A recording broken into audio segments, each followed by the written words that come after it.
Seattle Mayor Bruce Harrell is welcoming 5 new members of the Seattle City Council as we enter the new year. This segment is brought to you in partnership with our friends over at Future 42. Turn your frustration into action at future42.org. Look, 2024 is a huge year for our state.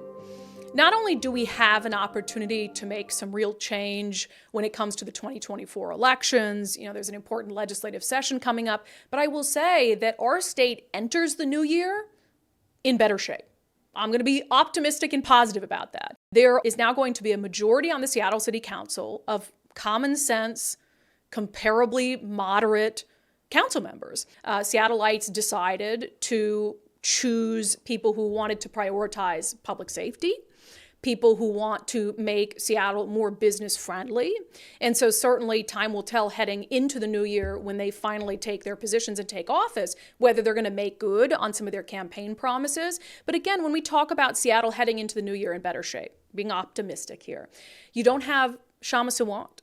You don't have someone who has been really a barrier to common sense and sanity on the city council, someone who has advocated for some of the worst policies like police defunding and taxing Amazon, someone who has had her minions take over council chambers in a way that prevents any sort of legitimate discourse and conversation and debate.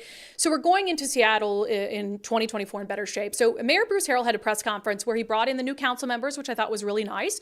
And he talked about the fact that he thinks that they are going to be much more productive.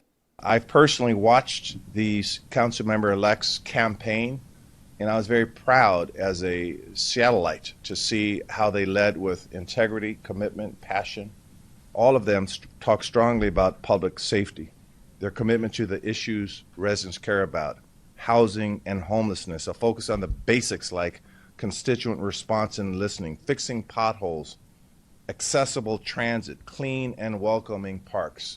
Yeah, and we also heard from each of the 5 new council members. So we thought we'd just play some clips from them.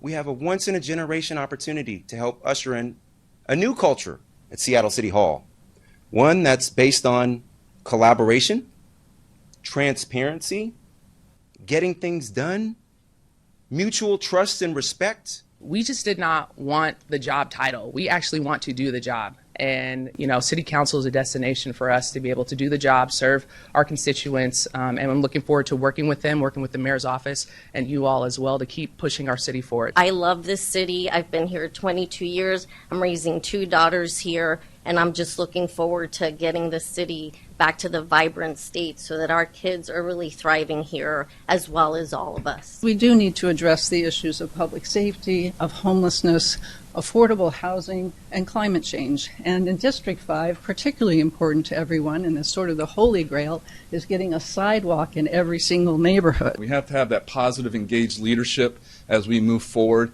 And listen and reach out, and most important, listen to all stakeholders to get all the different pieces of it so we can get it right the first time out of the council, and that's so important.